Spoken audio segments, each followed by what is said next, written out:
What's down, New Orleans? Hello, Orlando. What's good, America? This your boy, New Orleans Finest, and this is episode 9 of New Orleans Finest Sports Podcast. Topic 1, the Derek Carr era in New Orleans looks to be over.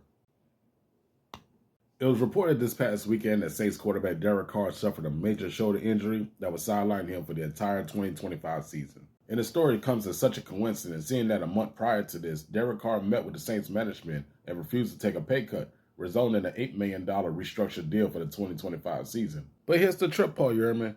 Days later, after the injury was announced, he's on a YouTube channel promoting the Rolls-Royce Spectre with 2 good shoulders. As tempted as it is, we would like to trade him or release him, but if we cut him from the team, the Saints front office owe him $60 million.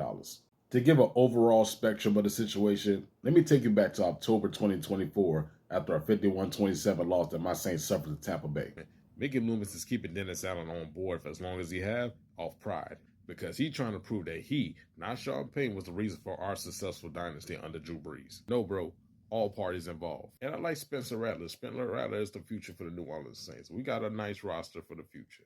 But I said we're going to go 6-11 this year. I said we've been in rebuild mode since 2021. What I did not expect is for us to give up 51 punch to Baker Mayfield. At the end of the day, Mickey Loomis has to go. Dennis Allen has to go. Derek Carr got to go. 1 down, soon to be 2 down, 1 more to go. Topic 2. Former Tennessee quarterback Nico Iamaleava is dismissed from the program due to missing practices and team meetings because he wanted to restructure his deal from the current $2.4 million he's getting to $4 million. On the real, Yerman, all parties involved are responsible. I blame Nico for listening to the representatives. I blame Nico's representatives for taking advantage of a kid and being more greedy just to fill their pockets up. And I blame the NCAA for the lack of regulation and the greed that they have capitalized on student athletes for decades. I can talk about the death penalty at SMU. I can talk about the NCAA blackballed Reggie Bush. I can talk about the fact that they literally took advantage of Josh Gordon failing multiple drug tests, but put him on the field anyway because he was a great athlete. But the bigger picture to this all, Yerman, all this could have really been avoided if the NCAA would have just let players have jobs. Or if they made money off their images and likeness, use that as their endorsement money and use their tuition if they received it as a contract like the NFL does it. How could I piece together a simple logic, but somehow the NCAA couldn't? But anyway, topic 3.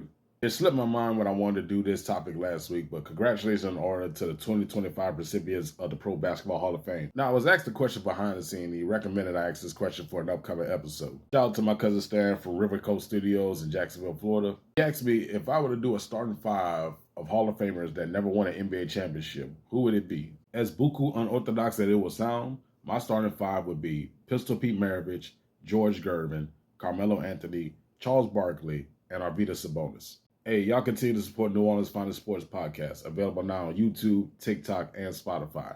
But in the meantime, follow your boy on these social media platforms. Donations can be made here. Check out both of my books, America the Beautiful Corporation and the Playerz Playbook, available now on Amazon and select bookstores. New Orleans Finest, signing out.